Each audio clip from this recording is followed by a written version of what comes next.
Olá, amigos. Nós vamos agora dividir com vocês uma reflexão chamada O Básico que não é tão básico. Então, quando a gente pensa no Livro dos Espíritos, a gente tende a pensar que nós estamos aprendendo o Espiritismo básico. Mas será que isso é assim tão básico? Essa é a terceiro bate-papo em torno do item da imortalidade. E a gente vai mostrar para vocês como é que a gente vai dar uma mergulhadinha rápida aqui no Livro dos Espíritos e angariar algumas questões que podem servir de subsídio para a nossa reflexão. Então nós vamos começar com a questão 23 de O Livro dos Espíritos, onde Kardec pergunta aos benfeitores que é espírito, o princípio inteligente do universo. Então, primeira noção básica, mas não tão básica. Os espíritos são o princípio inteligente do universo. Daí a gente vai passar para a questão 76. A questão 76, Kardec pergunta lá aos espíritos o seguinte: que definição se pode dar dos espíritos? Ué, Kardec está perguntando de novo, mas aqui espíritos está escrito com letra maiúscula. E qual é a diferença? Pode-se dizer que os espíritos são os seres inteligentes da criação, em acordo com a resposta anterior. Povoam o universo fora do mundo material.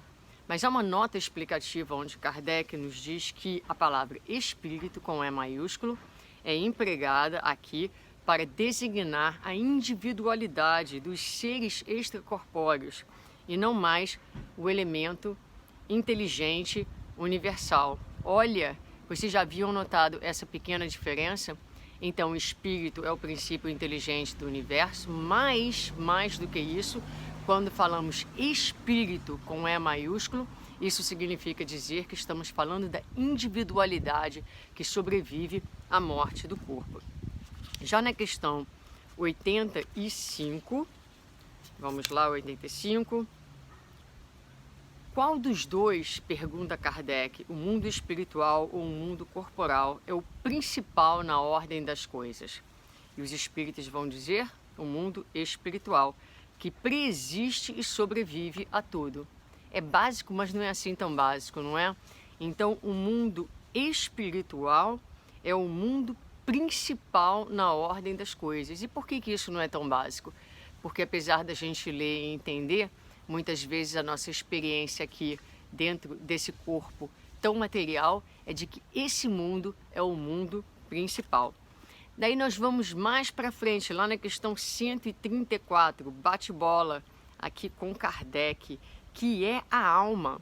A alma é um espírito encarnado. Então, no momento em que o espírito entra no corpo, Kardec usa a terminologia alma.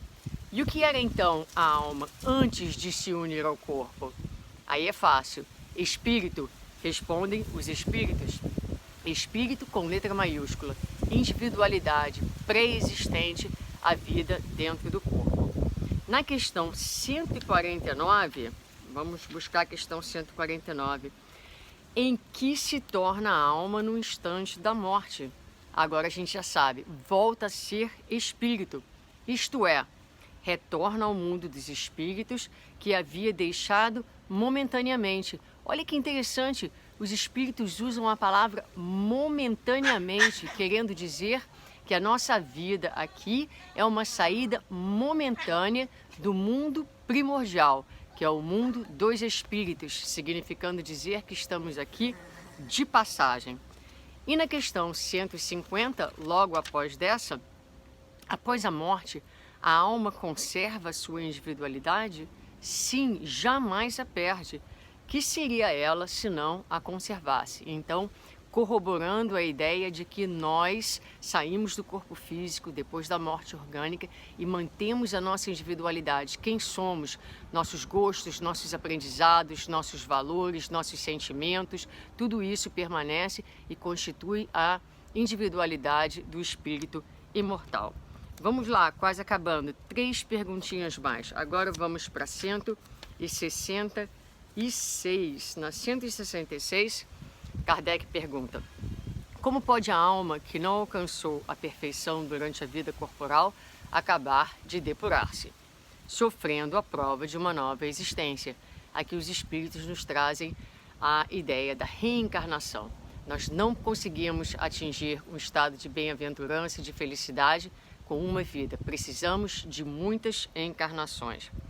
Já na questão 224, vamos um pouquinho mais para frente, 221, 222, vamos achar aqui a 224, que se torna a alma no intervalo das encarnações, espírito errante, que aspira a novo destino que espera.